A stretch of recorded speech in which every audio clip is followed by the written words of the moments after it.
Hey y'all, today we are back with another Strait Legends video, and today we have Floyd Koelling. And Floyd has been around for many years around the club, and is actually Brian's dad. So Floyd, how did all this fishing stuff get started? Where was your first bite in this fishing stuff? Well, the family did fishing way back when. My first memory of any type of thing was gigging frogs up in the Delta. Nice. Back out of the boat that we had was a cut metal tank from a fighter jet that we would go up in the night and spotlight and gig frogs. The fishing, the first real fishing I did was my parents ran a hunting club up out of Middletown, and on that property was a couple of ponds that had bluegill, a few bass, but mostly bluegill. And we would go down there as young kids and take bologna, hot dogs, anything we could get our hands on. Whatever you were allowed to. And one of the things that I did a lot of times was I'd be down there, I'd walk down there, and I didn't want to go back and get some more bologna or whatever. And I would take my hat and I'd hit grasshoppers. Just stun them enough to where I could grab them and put grasshoppers on. And they were the best bait. That's kind of like a two thing, right? You get to hunt them down and you get to get the fish. Yeah, so that's where I really started. But my dad bought a boat in my early years, a 16-foot wood little runabout with a 35 Johnson on it. And he beefed it up, put two 35s on it. So when we're two 35s? Hold up. Yeah. Two 35s? Two 35s. You're going to have to explain that one a little bit. How do you get two 35s on a boat? He redid the transom where they put two of them on there and hooked them together. And you had dual controls that were side by side. And it was a heck to steer because you didn't have power steering or anything. But and both props went the same way. So when you turn one way, you really went. I broke a steering cable once. That was not fun. It dug a hole out there in the middle of the bay. So what year are we talking about? Like, just for... Yeah, what ballpark a year? What ballpark? It doesn't have to be exact. Mid-50s. All right. Or late 50s. So what kind of motor was it? So you had a twin till, or a twin motor, a wood boat back in the 50s. You were ahead of your time. Yeah. Just didn't even know it. What motors are these? What brand? Johnson's. Johnson's. All right. Yeah, 235 Johnson's. My uncle had a 50 horse on his boat. He had a plastic boat that, and we'd get out in the bay and troll for stripers. Nice. And we got run out every once in a while because we like to troll the pier that the airplanes came into San Francisco Airport. Oh, yeah. We'd launch over at Coyote Point and run over there. And if you troll really close to that pier, you could catch stripers at certain times of the year. So, They just run in through there. yeah, but we did. I can remember taking that boat up to Clear Lake and going out where M&M was, and there was nothing out there. We just went out there to camp and launched that boat. Before the trailers and stuff like that? There was no trailers, nothing. When you went across from where the launch is there at Clear Lake Oaks now, there was nothing out there. And A lot of people would just come out there and fish off the shore, especially off the end. Yeah. You get out a little deeper water. Yeah. Later on, it became M&M, and they built it up later on. But that was, I'm gonna say, 56 was the first time that I went there to the Oaks. To Clear Lake. Yeah, it rained like crazy. And at the time, what were you fishing for at Clear Lake? Were you fishing Anything we could catch. whatever was wiggling? We catch a catfish, we catch a bass, we catch bluegill, we catch crappie, whatever we could catch, and mostly bait. We didn't throw any lures back in those days. The lures that we had were for stripers, Yeah. and we would, as kids, would go down to the Japanese market and buy 50 cents worth of shrimp, and then ride our bikes back out to Coyote Point and fish for perch and smelt. Nice. We didn't keep them; we just throw them back, but we catch them. So most of the beginning, it was basically revolved around the bay. So I'm guessing you lived Bay Area. San Mateo. San Mateo. Yeah. So that makes sense. All that stuff is right there. So then, most of your stuff is like, what was your out of the bay at that time? What that you just were going after striper and all that stuff? Was there? Did you mess around with halibut or any of that stuff, or sharks or any of that? Not at that time. Later on, San Mateo, they took out the drawbridge, and so they left the pier that run out in the middle of the bay. So during the time that I first got married, which was 1967, later, so it was probably about 69, we would go out on the Bay Bridge out toward the center and fish for stripers and sharks, whatever. Even when we were fishing for stripers out at San Francisco Pier, when the tide was down, we just go out to the end of the pier and hook on, and we take our little trout rods and fish for sharks. They're a heck of a time. You catch a 3-foot leopard shark on a trout pole. It was a lot of fun. I can imagine that one. I've had the luck of being in the boat when you hook up with a little leopard shark, and I think they tear off pretty good. Yeah. They do pretty good. My wife caught a ray in the wing out there. Oof. And that was a fight for to the finish for a while until it finally broke the line. But I was gonna say it would burn up a reel. No. Especially you knew what it was because it would go zzz, zzz, zzz, and it was always fun though. Yeah. So then that gets you up to like the 60s, something like that. Like, what'd you do, like 70s? Like, when did you move off of that saltwater stuff and start going to like Clear Lake more, or bass fishing, or what was like the next evolution? Or trout fishing or sturgeon, any of that? Basically, where I started changing was later on. My cousin moved back to California, and we got into going here and there and everywhere. And we were doing a little bass fishing and a little trout fishing at different lakes. And again, it was all bait. We didn't throw. Well, we did throw all live bait. Jitterbug. We throw a jitterbug for bass. We threw super dupers. Back in the day, we had a bunch of super dupers, and we also would, being a hunter, maybe shouldn't say that, but I'm a hunter too.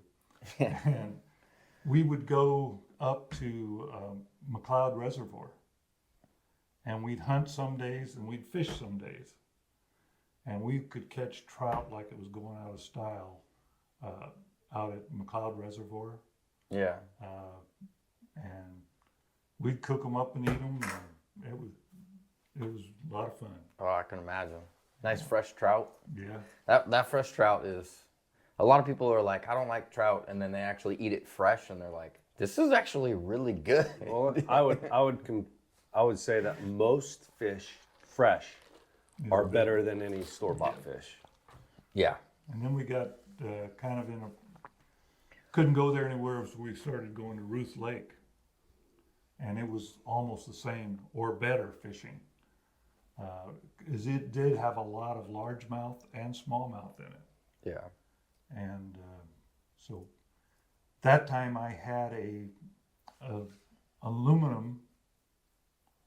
What was my aluminum, Brian? A Gregor? I don't know. Klamath? It might have been a Klamath. I don't Gregor. remember. It was a 12-foot Klamath. And I bought it. It had a 9-horse engine on it, which I sold and bought a 10-horse engine. You should have just put a second 9-horse on there. Oh, I have a 20 on it. You had a 20 on it. 20 on it. It moved. Yeah, he tried A to 12-foot with a 20, yeah. I bet He you tried that to turn guy- it over at Ruth Lake. At any rate, the name on it was Done Working. Yeah. It was titled Done Working. I put it on top of my truck, upside down. I had a rack built, Yeah. and so we'd take that wherever we were going fishing, and then drag it down and stick it in the water and put the engine on it and go for it. Yep. So a lot of trolling, drifting, stuff like A lot that. of trolling, and in fact, one of the biggest crappie I can ever remember catching was trolling at Clear Lake. I call him my crazy cousin Ed. Cousin Ed, parents rented boats out of Lakeport, and we were big into Cub Scouts and Boy Scouts. I was a Cub Scout, my brother was a Boy Scout, cousin Ed was a Boy Scout. And we took the troop up to Lakeport Yeah. and took cousin Ed's dad's, some of his boats, and did some fishing, and I caught a huge crappie trolling a lipless. I can't remember what, it had to be a regular lipless. Like a Bill Lewis or Yeah, Rattle Trap or whatever it is or something. but it was just huge, and I grabbed onto it and started pulling it out of the water, and one whole side of it had fungus all on it. It was just ugly, and I just dropped it and let it go. He's already got a rough enough life.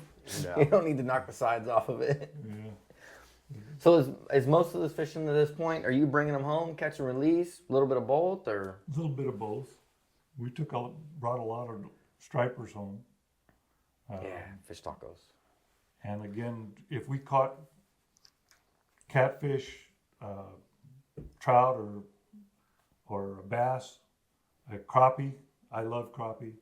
That's the best tasting fish there is as far as I'm concerned. But we would bring those home and cook them right there. Yeah, it was. I've been fishing all my life, basically. Yeah.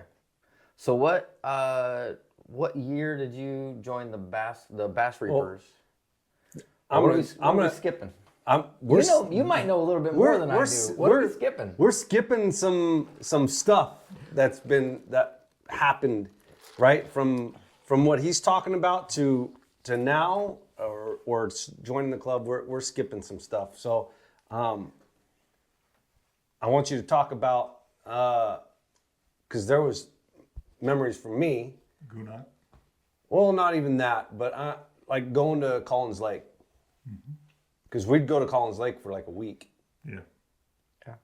in the springtime. So talk about that. Like we'd take a boat and we'd rent a boat up there, but we'd take a trailer up there and stay. And Like what got Collins Lake started, and Yeah. what do you memorize or remember out of all that? We had a thing for a tour at a club that was Lake San Francis, which is just above Collins Lake. And so we were going up there, and we pulling my trailer. I had a 24-foot trailer, and had the family. Travel trailer. Yeah, and we would go up there, and we stayed there a couple of days, and I had a week vacation, and we weren't real happy with that. And on the way down, I says, "Well, they got this place right here. It's Collins Lake. Let's stop in and see what that was like." And we pulled in there, and we fell in love with the place. It was great for the kids. I didn't have to pull a boat up there. I would rent a boat, and it was inexpensive, and we caught a lot of fish there. Bass, catfish, bluegill, you name it, we caught it. And it was just fun. And we continued to go there for years. We would always go back there. The ice cream. Yeah. Ice cream. Ice cream. That's what you remember? You know it's a No. kid you know it's a kid memory when you're like, They make good ice it cream. was good Hey, fishing it's and it was it's ice a cream. kid memory. It's an adult memory. Ice cream. But like, so back then, like, what years are we talking? We're talking 80s. Yeah, it now gotta be to- at least mid 80s. It was, that trailer was an 85. And so I bought it it was used. So I think I bought it about 87 or 88. Okay, so we're talking So late 80s. late 80s, early 90s. But you were doing it before then too, right? Like going there. We would go camp. We'd go camp there. But there's like, you know, we're talking about before we really had fish finders too, right? Yeah. Like, Oh, yeah. Yeah. so Before you were born. yeah, that too. But with that though, there was things that I learned from you, like, you know, that there's a pattern when you were trolling for trout, right? Like there's a pattern there. Yeah, there's a depth, there's a an depth. area, there's How many pulls off the rod you need to go? We're aiming at that house right there. You set up, and it needs to go straight at that house, right? Like triangulation. right of everything like that. That's where the creek bed was. Well, So you troll straight down the creek bed. But you brought up another subject Okay. that I didn't get into. With a lot of time when I lived in San Mateo, my dad would go salmon fishing. So we'd go up to Fisherman's Wharf and get on a party boat and go out salmon fishing. Nice. And so we did a lot of that too. And I had to quit when his little brother was born because I had a ruptured eardrum and I get sick quick. So I can't take that rough water. So anyway, another subject. yeah. But yeah, we would figure out some things, and areas that had where he's talking about was at Collins Lake, going straight down the lake. But we did that at McLeod, and we also did it at Ruth Lake. Doing that same sort of thing, was trying to figure out where they were, Figure the pattern, figure the area, yeah. find out when the water would turn, because the trout would come up, Yeah. and so you could troll right down the bank, especially a rocky bank, and catch them. And we would throw all kinds of different baits. In fact, we'd go in the store and it looks good, and we'd bring it back. Rooster tails. I Yeah. got dozens of rooster tails still. Rooster tails are still to this day effective baits. Correct. And I've caught many a bass, nice bass, on a rooster tail. Yeah. Trolling just regular worms on a hook. My parents bought a piece of property in Middletown in 1978, and it backed up to a lake that was owned by, back in those days, was Gwinnett Rancho. And the thing was loaded with bass. So we would go out the back of the property and fish for bass on that. And Brian and his brother, his older brother, would just kill them at times over there. And that was about the time that I first started fishing with a club. And one of my favorite baits was what's the one with the tail? Like a grub? a grub, Yeah. a blue with a chartreuse tail, and you put it on a 1/8 ounce jig head and just throw it out there and just slow roll it back, and that little tail just Still works to this day. People just don't throw it anymore. No, It got replaced by Kitex, Yes. but it still works to this day. I still use some of them, especially as salt and pepper chartreuse tail on spinnerbait at times. So what got you into the club then? How did you end up in the club? In 1989, The 1900s. yeah, In the 1900s. 1989, I got moved with the company over to Richmond, and one of the guys that was working out of the same office was in the club, and he talked about fishing, and of course, I'd talk back, and he talked me into going to a guest tournament with the club at Clear Lake, and went there and had a good time. Yeah. And I wasn't quite thinking I was wanting to be in that. Weren't sold on it. And then I went to another guest tournament at Lake Berryessa about 6 months later. And they didn't have, the club didn't allow you to just bring anybody you wanted. You had to be a member or you went in on a guest. That was back when people used to have member cards and stuff like that, right? Yeah. So It was more this of was a drinking club. That gentleman's name was Robert Baker.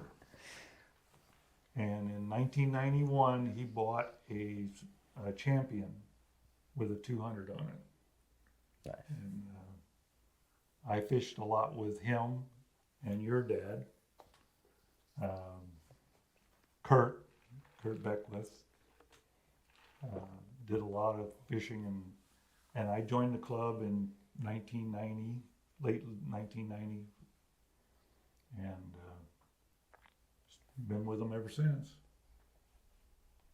Never once said. No, there was. Everybody's got I'm not that. going to get into that. Everybody's got that. I want to jump back a little bit too, and now I'm going off some of my memories Yeah. too, right? But and you brought up Cousin Ed. There was a type of fishing that we were doing also almost every weekend during the summer, with that boat on the top of the truck. Mhm. What were we doing? There was usually bass fishing. No, with Cousin Ed. So Catfishing. You talking about catfishing? catfishing. Catfishing, we did a lot of that. We did a lot of catfishing, right? Like, what were we doing? We would go to Clear Lake. Cousin Ed had a trailer at Clear Lake. At I can't remember the name of Shaw's. it. Shaw's. It's on the Cache Creek where it goes back down towards the dam, what little dam they have on Clear Lake. And we would go out there and just anchor up to the tules and catch catfish All night long. At night. A lot of fun. I went out there with bass gear, thinking that this is going to work, and it was before braid. And the first 3 I ever hooked onto broke off. Mm-hmm. It took me to the 4th one before I got one in the boat. And as soon as braid came out, I went to braid. But we started out just doing like an old perch rig with a weight on the bottom and 2 hooks. And what we would do is go up there and at the night, you could see the crawdads on the tules. And you could just net the crawdads off the tules. And then you'd break them off and break the head off. Use a big hook on the bottom and put the head on that hook. Huh. Take the tail and take off all of the Cut hard stuff, Cut it down to the meat. just to the meat, and put that on the top on a smaller hook. And you could catch a lot more on the tail. But when you caught one on that head, you had a fish. The biggest one we ever caught was 30 pounds. Nice. We ate a lot of them back in the day, but we wouldn't eat the big ones. They just didn't taste good. Mud out. Yeah. You needed one that was 8 pounds or less. Maybe that's the problem with us. We've been eating fish from Clear Lake for years. Yeah. Now we found the reason. Yeah, there's a reason. But yeah, I got together and I joined the club.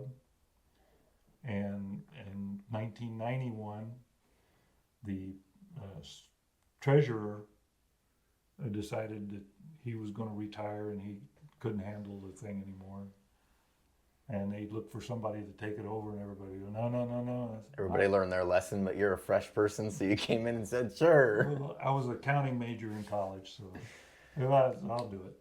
So I took it over, and except for a few years, I've been the treasurer of the Bass Reapers until last year, and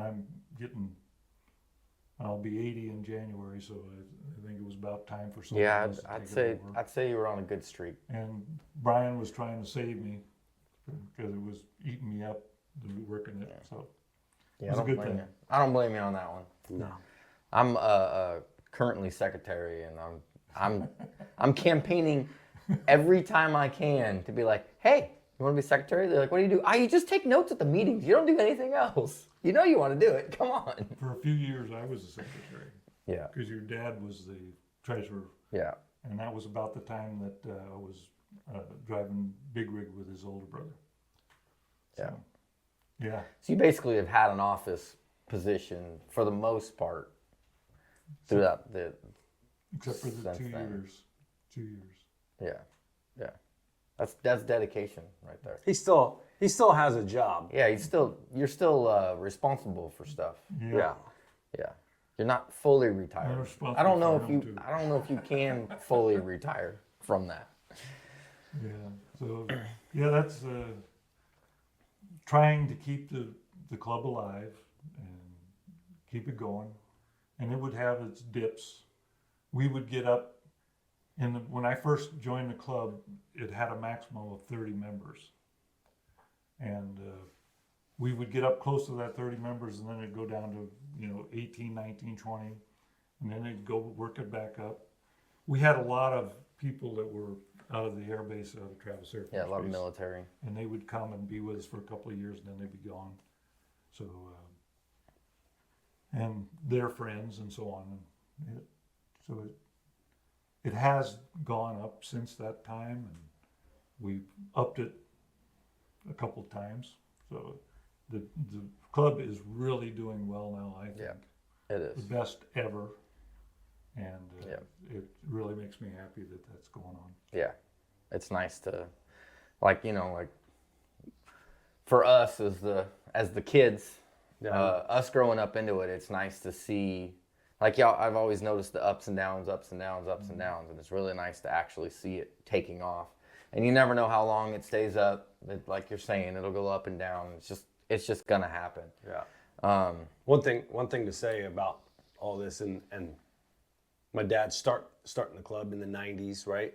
That's when me and James. The club's been going since the 70s, 60s, something like that. It's been going a while. But that's the time frame where me and James met and started our fishing together from the shoreline as young punk kids at like 9 and 10, maybe 8 to 10 years old. Young. Walking the shorelines while they're out fishing. Yeah, our dads are either fishing together or fishing with other people, but they're out fishing and we're walking the shorelines. Fishing. And like catching one fish and being like, I got a fish. Right. So how many years you're in the clubs? You said in the 90s, early 90s. How many years until you bought a boat? How long were you a backseater? From 1990 till 2005. So you want 15 years of backseating time. and then you decided you wanted a boat. Oh, I wanted a boat for a long time. It took a while You got it. through the boss. You weren't the only person deciding that problem. And I bought Mark Casey's 2002 Ranger in 2005. Nice. And So still got it. Still got it. Still runs. Yep. So when you first got into the club, I know you said you fished with Robert Baker and my dad and stuff like that. Like, what did you learn? Like, what kind of techniques were you doing at that time? Like, The good old snapshot. Yeah. yeah, who was No, well, snapshot reels. the reels yeah. with the trigger. Yeah, I had a bunch of them. Still got them. Yeah, and they're so outdated. You guys probably don't know them, but at any rate, they had a spot where they would lock. So when you would set the hook, it had to go back to that point before it would lock. On a spinning reel. Yeah. Yeah. Yeah, so if you set the hook and you are outside, like if it was just past where its lock point was, that thing swung all the way around before it slammed. Locked again. And if you set it hard enough, you could actually break the reel. Yeah. By slamming it. Believe it or not. Yeah, I did. Cheaper one, but I definitely broke one. The only one I broke was they had one that had a trigger built into it. And you just pull the trigger, and I broke that one. Yeah, But the other one, you had to actually, the trigger was up on on the bail. the line, yeah. Yeah. So you trigger that and it would grab the line. You didn't have to grab the line, it would grab the line too. So you could just hold it in your hand and just trigger it. And Yes, single shot. Don't have to, no two hands or nothing. Yeah. Just grab onto it, fire. It was a great thing. They definitely don't do it anymore. well, I had cousin Ed got me a rod and reel, and it was a 3-piece deal with a travel kit. And on it, it had a push button close face thing. And so you just push the button and reel it. And Nice. it had 3 different tips. One was light, one was medium, and one was heavy. Still got it. It's But I probably a wore the collector's reel. item now. It needs a piece of metal put back in it where it will work again. I still got it. It's a neat little kit. It's Yeah. about that long in a case now. So when you first got started back then, like what lakes were you fishing back in the 90s? What kind of, is it like the typical where it is now, like the Berryessa, the Clear Lake, the Delta, stuff like that? Was there any other lakes that we fished back then? Shasta once a year. We would go to Sonoma, usually once or twice a year. We went to Don Pedro once or twice, but rare. Comanche was rare back in those days. It can go back to being rare too. In your opinion. In my opinion, it could go back to being rare. I'm okay with, once out of never. So yeah, we did move around. In fact, the first tournament that Kurt Beckwith ever won was at Collins Lake with a club. So you guys used to fish Collins Lake and Not stuff when I like got that? in the club, but Oh, okay. but it was before me. Nice. So what type of techniques back then were you? Yeah. What was your favorite technique in those days? My favorite technique was the Carolina rig, and I did a lot of Carolina rig with a swivel and a bead. Get a little clack in there. Caught my biggest fish on that apparatus, and it was before drop shot, so his dad did a lot of the split shot. Yeah. Well, the way I did it was I would take a cone weight. Bullet weight, Yeah, like one of these. yep. And just pull it up on the line and shove a toothpick in the end of it. So that way I could move it to where I wanted it. Yeah, If I peg it. wanted- if I wanted it this far, I wanted it this far, I could peg it where I wanted it. I myself, when I'm doing that, I will peg it. I'll still do that. That way I can change that. How much it's fluttering, how tight it is, stuff like that. What kind of worms were you running on those back then? Magic worms, a lot of magic worms. When I joined the club, there was a guy in the club that had gotten sick and was not able to go fishing anymore. And he was a distributor for fishing gear. And he had a whole bunch of fishing gear. And Robert Baker told me about him and that he wanted to get rid of it. So I went over there and I said, well, I'd like this is you take all of it or none of it. So I took the whole batch for $300. And I mean, there was all kinds of crankbaits and just about anything you could think of back in those days. Yeah.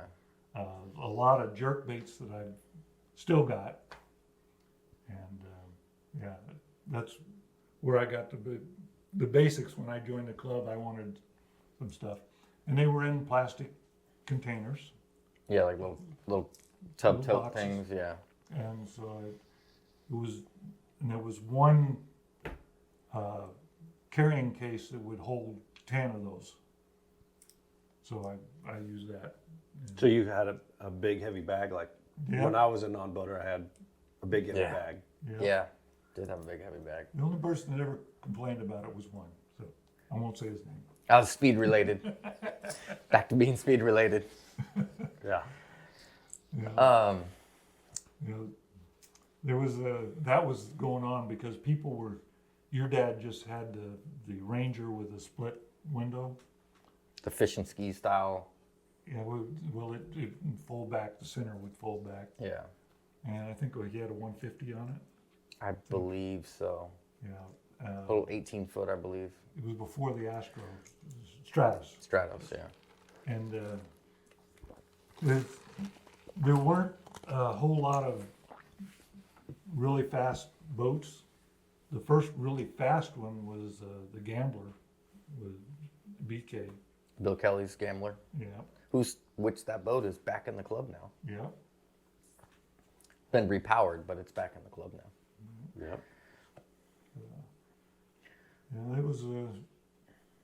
it was a fun time. It was different. The club was back in those days was a heavily drinking club.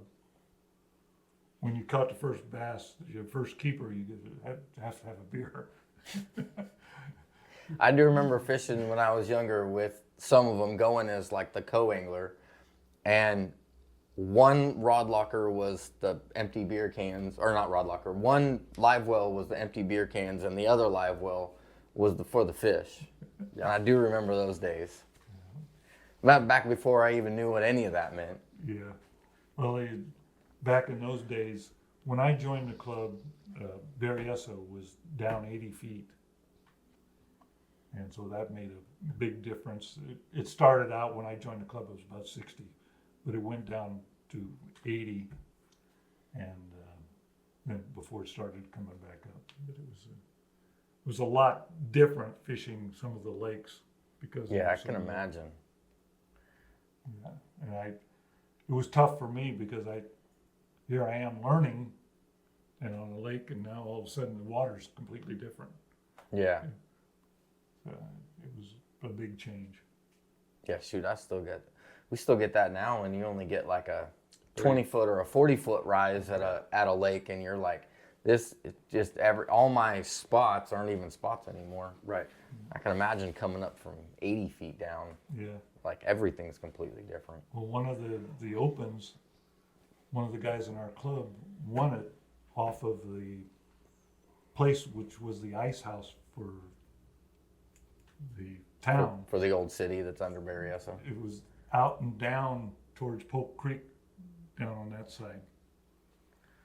And his motor wouldn't run for the open, and he just threw the motor over there, and that's where he stayed. Won the Hey, tournament. you don't have to drive far to catch fish, that's for sure. Yep. That goes back to those kayaks, right? Like, Yeah. you don't have to go very far. No, no. You can So- make it happen. So what are some interesting stories from like first part of the club when you first got into it? Of course, YouTube appropriate. Yeah. Do you have any that I should say? Do you have any stories that are YouTube appropriate? That's probably the best way to put that. For those of you that don't know, the club was basically if you won, you had to buy the first round of beers At the meeting.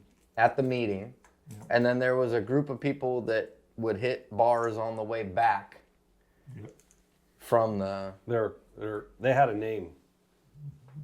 Yeah, there was a group of there was a group of them that had a name or had a different name. What they The call Goombas. themselves? The Goombas. The Goombas. Yeah, And one was called one syllable. My kids called him one syllable. yeah, you definitely get good enough that all you'd hear is, That's it. Well, one fell out of his a camper and broke his arm. They got pretty lit there from time to time. Well, He your broke his dad arm had- and fished the next day still, didn't he? Yeah, and your dad had the 1-ton Chevy with the cab over Yeah. back in those days. Yeah, Kurt had a Ford 1-ton Ford with a cab over. Yeah, we used to go, basically just everybody would go camp at their place. It was, back then it was individuals, but 2 day total. Yeah, And then everybody would just go camp and hang out on Saturday. And like, those are the fond memories that I have for all that is just the camaraderie and the BSing and all that. And there was always a point in the night where I had to go in the camper while everybody else stayed up because it just got a little too rowdy. yeah. Yeah, that definitely happened. There was some changes that were made trying to get more people that couldn't fish both days. They couldn't get, you Yeah, know, you can't do Saturday and Sunday and yeah, stuff like well, that. there was And- ones that would have to work one day, or they would have something going on, and so there was a time when we decided that as a club that we needed to make it to where you only had to fish one day. yeah, you had a chance fishing one day. Yeah. Yeah. And then we had it where there was team tournaments and there was individual. So when you went out with somebody, you had to catch your 5 fish and your partner caught his 5 fish. Yeah.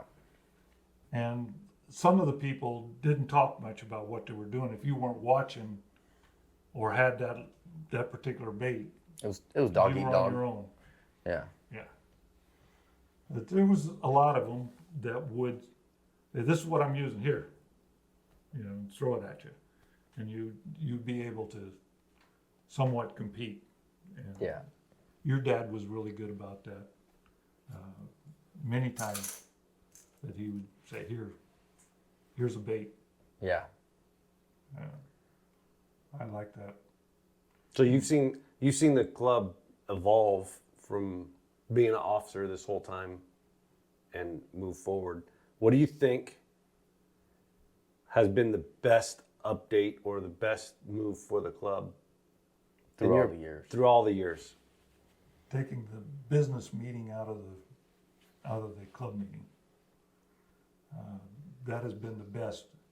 A lot of the things, sorry to say, would end up being an argument, people getting mad in the meetings, So you're, and just a disaster. so you're basically just saying it was easier to make a decision with minimal amount of people than Yeah, you're not airing. Not everybody's not airing dirty laundry and all Right. that stuff. Yeah, I read in one of the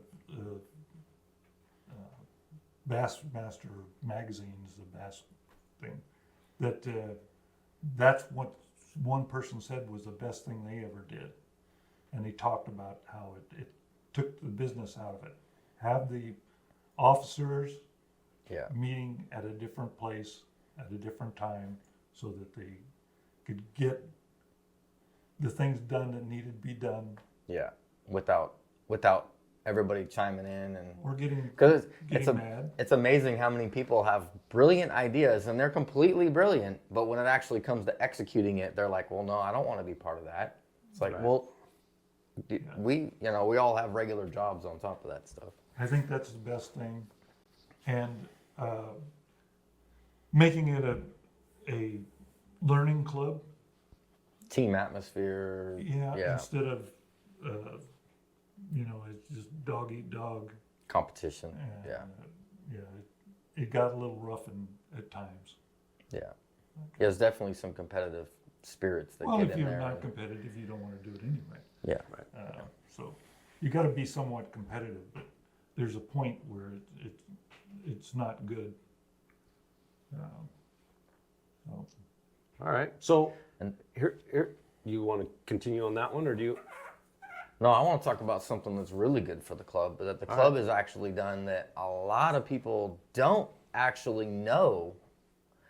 But the Bass Reapers have planted Florida strain largemouth bass back in what year did they start doing that? Well, the year that I joined the club, they planted that year in 1990, and they planted numerous times after. Yeah. But they had planted, I think, a couple of years before that. A lot of the money that we made at the Open was used to buy fish and plant. So back before we started planting, or the club started planting, how big was like the biggest bass that you would catch at Berryessa? Almost every bass would be about a pound. If you got one, they look like trout. They didn't look like bass. Yeah. You'd bring them up and then get them up and you say, well, is that a trout or is that a bass? You You have to wait for it's in the boat before you can tell. They're so skinny that you couldn't.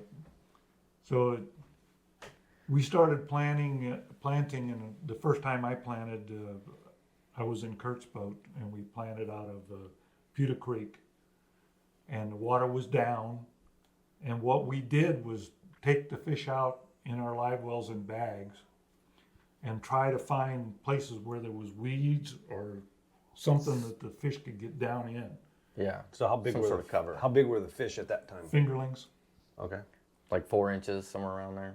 Well, you'd say, well, I want 3 inch, and you might get one that's 5 inches, you might get one that's 2 inches. They don't check. They can only limit them down so much. They just do it by weight. Okay. And so we planted. I counted at one time the different things that we had, numbers of fish we had bought, and we had over 30,000, and that we had planted into the lake. And in fact, in Pleasure Cove, they had the restaurant there, and they had 2 bass that were mounted. One was 11, one was a 12 that were in there. And you look at those bass, and they look just like the bass that we were planting, the Florida strain largemouth.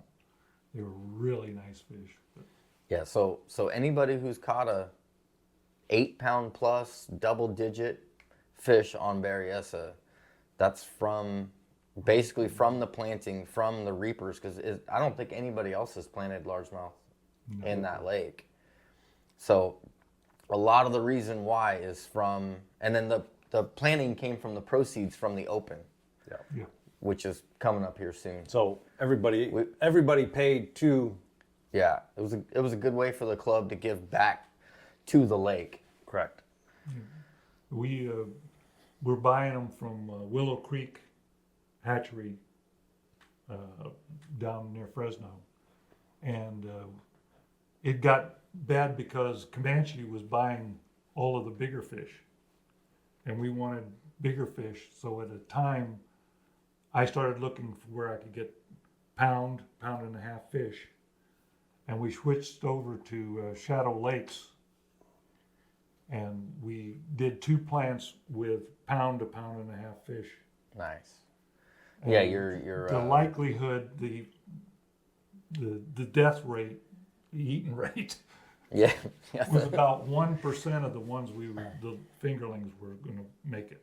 Yeah, so you're planting 100 fish and only one likely is to survive. Could be better, could be worse, but likely. Yeah, likely. But where you going with pound and a half, the likelihood went up to like 40%. It was a lot better percentage for your money. Cost you more per fish. But it's more effective. Yeah. Right. More effective. We would currently be still planting as a club if we were allowed to. Correct. We're not being allowed to. Otherwise, we would still be planting. We've definitely had multiple times where we've rediscussed it with them, with Fish and Game, and they just won't let us. Yeah. And we had money still yet after they stopped us from planting. So then we were dropping Christmas trees in there for structure.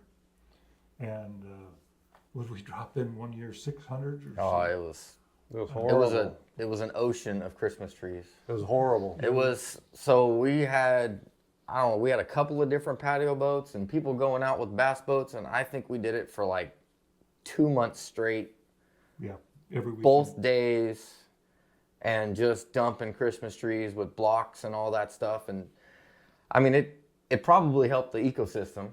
There's no doubt to that one. But man, that was a lot of work. Yeah. Well, Enough that I'm not sure if I want to do it again. Your dad would go up there and drill holes in the Well, trees. I'm pretty sure James was drilling holes. I was definitely right there with them.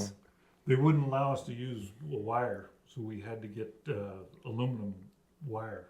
Yeah, we had to get a special wire that was able to be biodegraded after a certain time or something like that. And then the blocks were just regular cinder blocks you'd buy at like Home Depot. No, we bought them from the place in Dixon. Dixon. Okay. So yeah, so we got it from there. But then the deal with that is as the water would lower, we'd have to go around and pick up the blocks. So it actually kind of worked out because we'd get to kind of recycle those blocks to a certain extent. And then the next time when we went to go drop them, and then we actually haven't dropped trees in quite a few years, but the good news is the water's coming up now, and we kind of get the same effect as what those trees were now, but on a larger scale. And that's what has turned that Berryessa bite so much into that. Yeah. We talked to them at one time about planting the trees over on the east side. The willow trees? When the water was down, to go in there and plant willow trees in lines. That never came to fruition, so Yeah. it didn't happen. Yeah. We did put the fish cleaning station there. Yep. That Yep. cost us $8,000. Yeah, the club put a anybody who remembers the Capel launch or the free launch and had that fish cleaning station, that was donated by the club. It is currently, isn't it at B&W Resort in Delta is where that fish cleaning station got moved to because of water issues at the free launch at Berryessa. Right. So it's at least getting used still. Yeah. So back to you. Mm-hmm. Best fishing day ever. It was a night. Okay. I think we got a couple of questions you get to tick off with this one. Tell us about your best fishing day ever. Where were you? What was the situation? Who were you with? How'd you catch them? I was with Al Alhoy. Hoy. And it was the first, I'll start with my biggest fish because it happened almost back to back. The first, our year goes from July to June. And it was the first tournament of the year. And Al had gone up there and he had mapped out on his graph where he wanted to go. At what lake? At Clear Lake. And so we went out, and he immediately caught a 5, and then he caught another 5, and then he caught a 4, and I wasn't getting bit. And we ended up on this one bank, and he threw in and was he made a swing, and he said, "Oh, it's a little one back in there, Floyd. You catch it," because I hadn't even been bit. So I threw in there, And sure enough, tip, tip, tip, tip, tip, tip, tip, tip, tip, and I just got mad. I'm gonna swing on this thing. And I swung, and it didn't move. And then it just started off like a shot to the right. That was my biggest fish I've ever caught of black bass. That was a 10-8. Nice. And that's the only bite I had that night. If you're gonna make it count, you're gonna make it count. So we won that tournament. That was a team tournament, thank goodness, because he had like 25 pounds of his own and my 10, and we won that tournament. 2 months later, we went back for another night tournament at Clear Lake. And it was a no moon, dark. We went out, and again, he had it mapped out where we were going to go. And on the same area where I caught the 10, I caught a 923. And we kept moving, and I kept catching fish, and he wasn't getting bit. And Carolina rig with a bead, and I throw into a spot and just work it, work it, work it, work it, work it. Shaking it. Throw it in again, work it, work it, work it. Throw it in again, and pretty soon I get bit. I got 5 bites that night, and my partner got 1 bite and lost it. I weighed in 29.55 for my 5 fish at Clear Lake. And it was all on a 10-inch black power worm with smelly jelly. But I told him, my partner, I says, hey, what I'm doing is I'm just hitting the same spot over and over and over because it's dark. They can't see it. Yeah. I'm making as much noise as I can with a bead, but they're just not finding it right away. And he wouldn't take me for it, but that's what I did. Everybody's got their own styles. Hey, it worked for you. Yeah, it worked that time. That was individual or team tournament? That was a team tournament.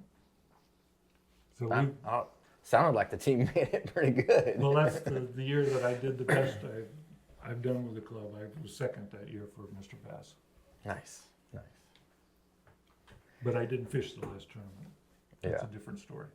Yeah, we don't have to go down that road. Yeah. So that's your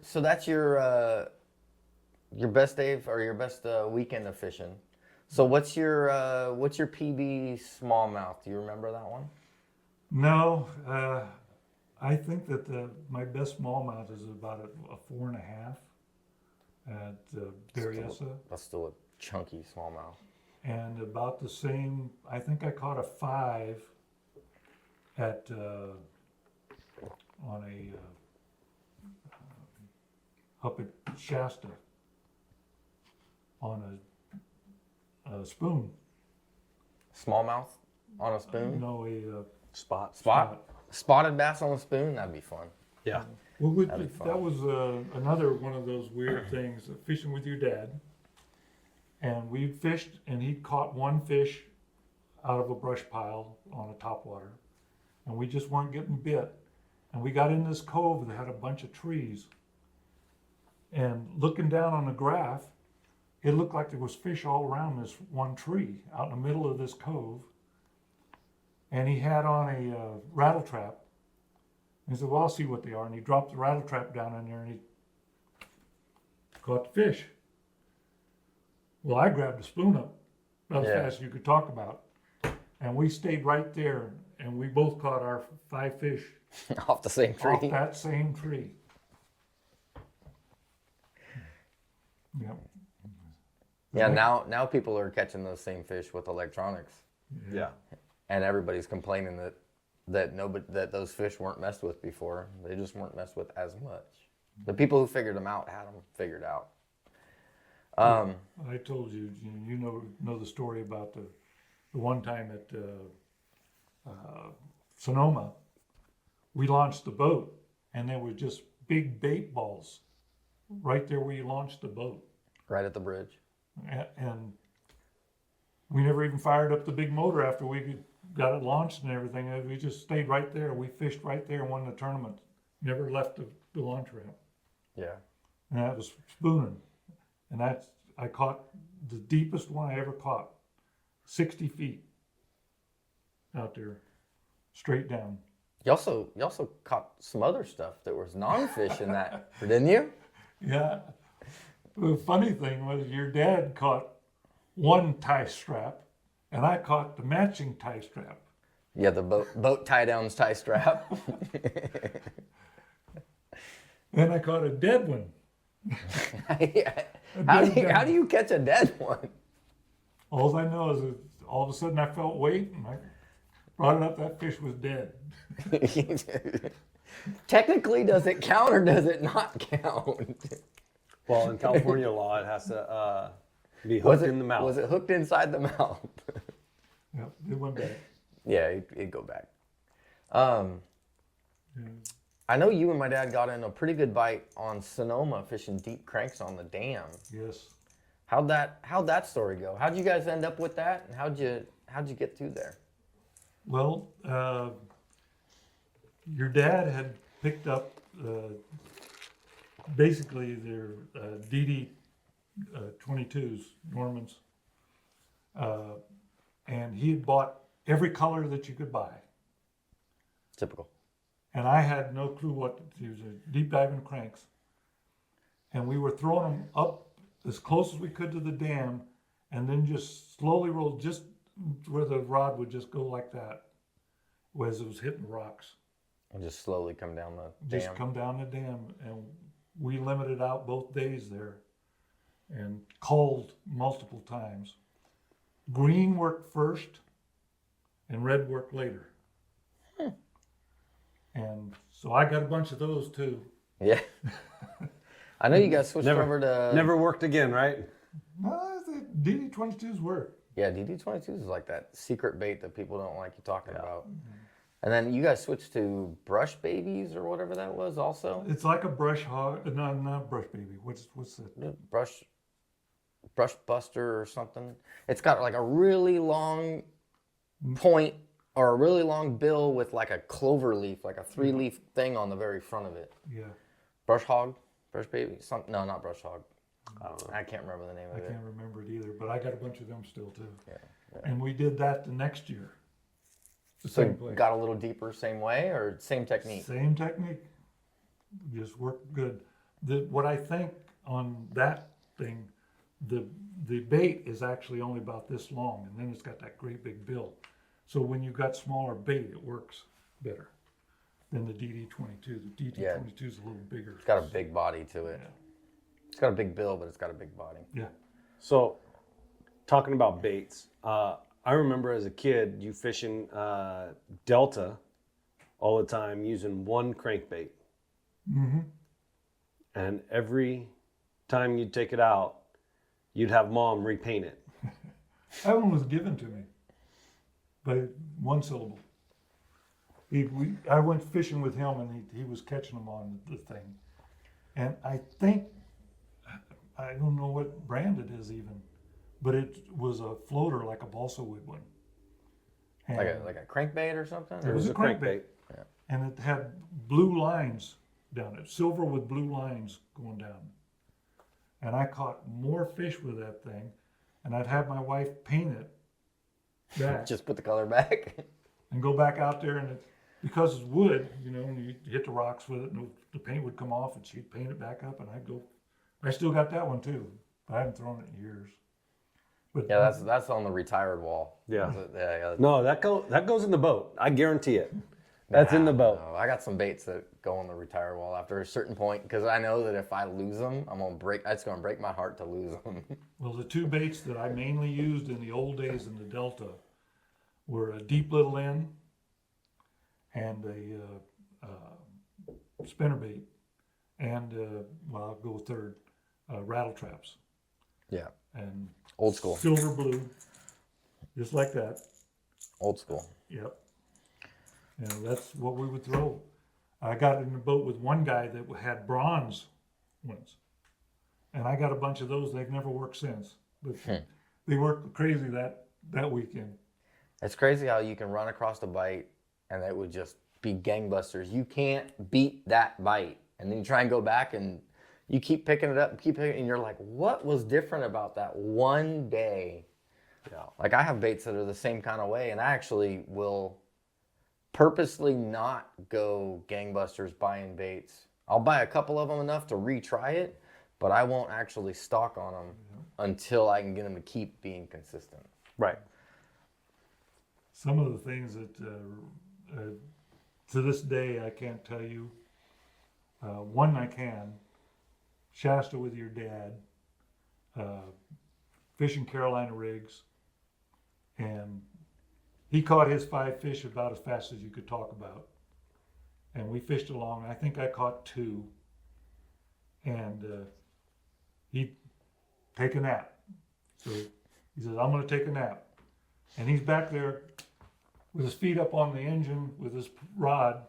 And every once in a while he'd catch another fish. And I'm working the bank. I'm not catching nothing. And it took me almost all afternoon to figure out that I was putting too much on the bait. Yeah, hold still. Just toss it out there and let it sit there. And I finally got my limit before the time was up. So you're saying no So- twitchy. No twitchy. No nothing. So the funny part about that story is, right, it's my dad who's going super slow, and it's you wiggling it. But then while we're fishing, I'm the one wiggling it, and he's the one going super slow. Like that's the reason why I don't like Ned rig, is because you have to go so dang slow with it. It's like the opposites.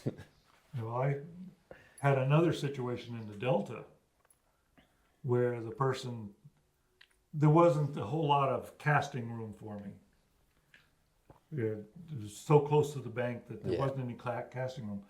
Still, Well, the it was only thing- individual tournaments, not team tournaments. So the only thing I could think of was to drag a Cinco.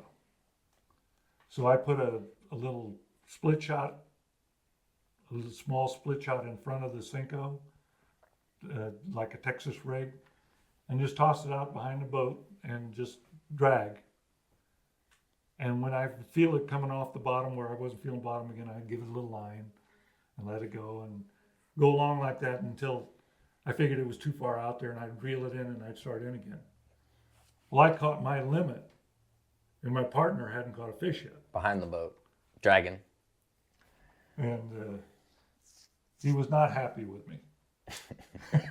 He said, "What are you doing?" I said, "I'm just dead sticking this Cinco behind the boat." And he actually came to the back of the boat with me and threw it in beside me. And That was he- before spot lock. And he sat there for a little while with the boat just drifting down the water. And you catch it. And I said, okay. And we moved after that. He wouldn't fish there any longer. I didn't care. I had my limit. Yeah, Right. you already got your 5. Right? Yeah, there's been one of the other big ones was shaking a worm. And it was big at one time. And one of the guys in the club Like shaking a worm, like on a jig head, put it on a jig head, an 1/8 ounce jig head, and just let it drop down and just pick it up off the bottom and then just shake it. And the idea was to have just a limber rod as you could get, so it didn't move a whole lot. And it was a December tournament at Berryessa, and we went to one spot up on the Narrows, just starting into the Narrows on a point. And this particular person would drop that down and he'd start wiggling that worm. Oh, there's one. And while he was going to the back of the boat to put it in the live well and stuff, I'd go up there and drop in there. I never caught a fish. I'll bet you he got at least 20 keepers or more right there, 30 feet of water. And I never caught a fish. We moved to another area, and I could catch them by throwing it out and dragging it, but I couldn't catch them straight down. sometimes that technique, if you get that technique dialed in, And you know, some people say, well, you don't have the same worm or the same weight. No. He threw 100 jig heads and 100 of his worms down there, and he says, that's what we're going to use. So you're using the same bait, same everything? The only other thing it could be would be the line. Yeah, you got line weights. You got just the whip amount of when you're The shaking rod. it can change Yeah. a lot. The rod can change a lot. Because if you got a specific dance that he's happening to hit and then yours is wonky, Yeah. you can change that dance pretty quick. It was a lot of different things that happened with your dad throwing a crankbait one day up at Black Butte. We were free fishing for the tournament, and he just catching fish after fish after fish. And I tried getting my crankbaits to look like his and so on. And pretty soon he decided he had to take his nap. Handed me his rod. And I threw that thing for at least an hour until he woke up. Never got bit. He wakes up and I said, take this thing. And he did. And first cast, he caught another fish. Yes, you just. And I still to this day don't know what I was doing different than what he was doing. Yeah. Yeah, there are definitely those times where you're just like, you know what? It's just not me for today. Yeah, you do it. You catch them. So what would be your favorite lake to fish that you fished out of any of the lakes? It could be the Bay, it could be Berryessa, it could be not even in this state. What's your favorite place you've ever fished? I'd have to say Clear Lake. But, there's some of them that are really close. I like Comanche. Some people Yeah, I don't. don't. But It must run in the blood because it's Well- definitely not in mine. because I've caught big fish there. I like Berryessa. It's good times and bad times at Berryessa for me, and pretty much that at Comanche too. But that's another story. Is Don Pedro Yeah. spooning? Spooned all day Saturday, up until noon on Sunday. We never got a fish, and we pulled on to a break. It came out at about 15 feet, and it dropped off into 30, just a wall, and it was between two trees that were about 20, 25 feet apart, and you could just go between the two trees, and the fish were down there. And I dropped we were using silver Hopkins? Hopkins, 3/4 Hopkins, and I dropped it down there, and as I started up, I felt something, and I got hung up in line and broke my spoon off. Oof. And back in those days, I only had two. I bought 2 spoons to go fishing in Don Pedro with Kurt. And they had a silver one and a gold one. And so I put the gold one on. And the gold one, when I dropped it down, it didn't get to the bottom. Then I had a 5-pounder on. Oof. Dropped it down again, had a 3. You're sitting on top of them the whole time. And Kurt says, give me one of those. I'm like, oh, that's the only one I got, Kurt. He dug around and he found a Castmaster gold in his stuff. And he caught a couple fish on the Castmaster. But we won that tournament in about an hour right there on that spot with that gold. What's that? Mike Iaconelli, Never Give Up? Yeah. Definitely. You never know what happens. Yeah. But the spoon would not get to the bottom. You'd be going crazy. down and all of a sudden it'd take off. That's crazy. It's just like a color change. You're doing the same technique, everything. Yeah. And now you're like, I'm really glad I broke that spoon off. And I guarantee you, both of you guys now have gold spoons in your boat at all times. Yes, sir. Like 50 of them. Yeah, like weigh your boat down. There's some people that say that they use the gold when it's really bright Yeah. and the silver when it's dark. I think it would be the other way around, but I read that in Bassmaster magazine. Yeah. I think it's the other way around. You want the dark when it's dark. Yeah. You want the light when it's light. So So let's get to Brian's favorite subject. okay. What's your favorite boat snacks? Oh, that is my favorite subject. Oatmeal cookies. Oatmeal Oatmeal raisin cookies.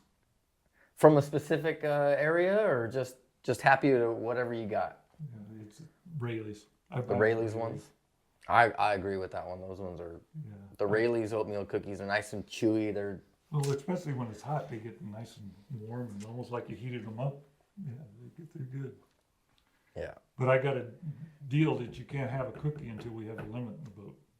Oh man, I wouldn't get to eat cookies a lot. My second is a Togo sandwich. Togo sandwich. Yeah. Nice. What you get turkey? What meat? I you get a putting on that? 16. It's a multiple. It's an Italian. Italian. Little mix of all of it. Yeah, it's got mortadella, and it's got capicola, and it's got salami, and a bunch of different meats, and cheese on it. And I've been ordering that same 16 since You come walking in there and it's like cheers. 1976. You mean the 1900s? Yeah. Shortly after Togo's open business, I started ordering them. They are better than Subway. I believe so. Subway gets a little soggy when you try and keep over the thing. Overnight Yeah. for the next day. Although their bread can definitely chew up the roof of your mouth if you get the wrong style. Yes.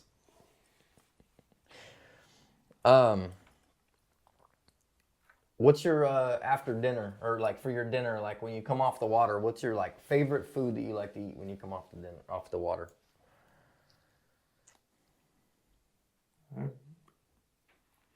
You know, one of my favorites is lasagna, but I'll eat whatever the wife fixes.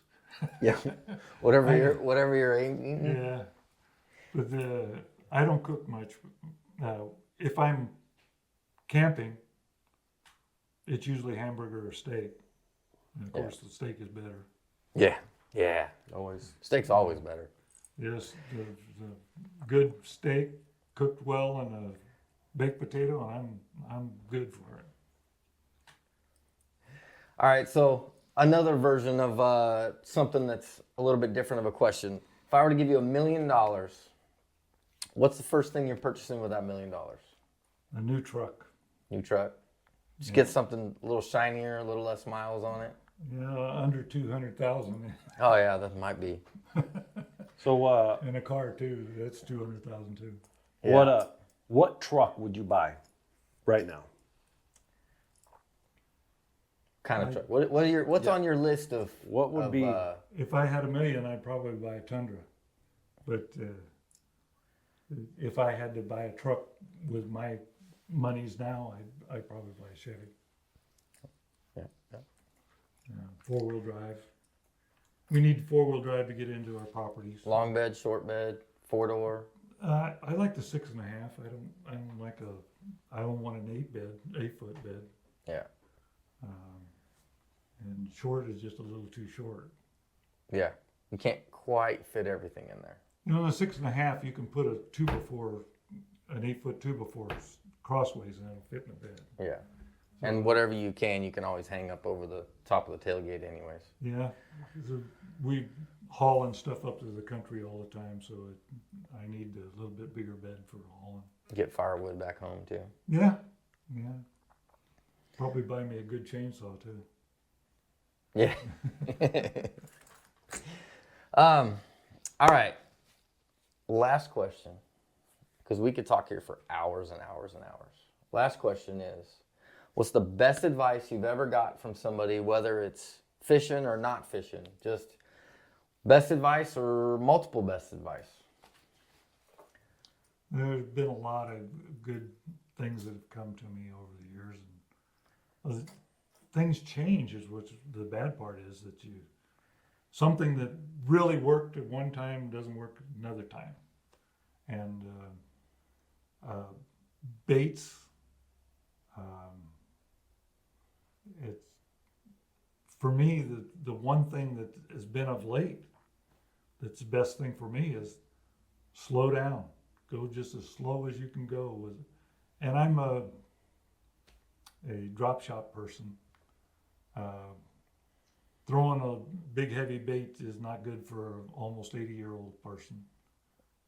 Big rods and wear out your shoulders. I got a bad back, so I can't swing that thing for very long. Yeah. Well, like spooning all day back in the day. Ooh. Yeah, that's a workout. Yeah. Doing a bunch of curls all day. But no, there's really not anything that really stands out a whole lot except that. I've learned tie different knots. I would say for a newbie, learn good knots and learn them as fast as you can. And good knots could mean one that you can tie, not the strongest knot out there. Yeah. If you can't tie the strongest knot, it is no longer the best knot. Yeah, and in the wind, and old, your fingers don't work like they used to. Get used to your gear. What's good for you won't work for me. Yep. And so, just because it does work for you, that doesn't mean that I should go buy that. Yep. There's been some things like I've used those reels, the snapshot, for years, and then he points out to me that, hey, it's got to go all the way around to lock up. Well, yeah, I usually hang on to the line anyway, but it's something that I just never came to me. Yeah. And the reels that I had back in those days were almost as bad. The open face were. The bait casters? Yeah, they were. Yeah, there's you could upgrade those. The older. My dad still runs some of those older ones, and when I go back to Tennessee and I throw them, and I cast and it goes about 30 feet and stops, and I'm like,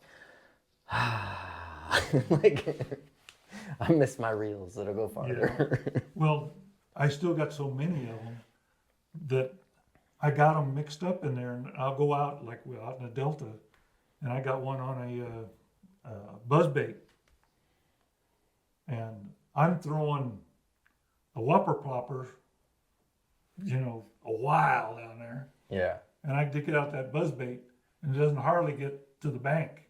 Yeah. And it just, you need some good reels.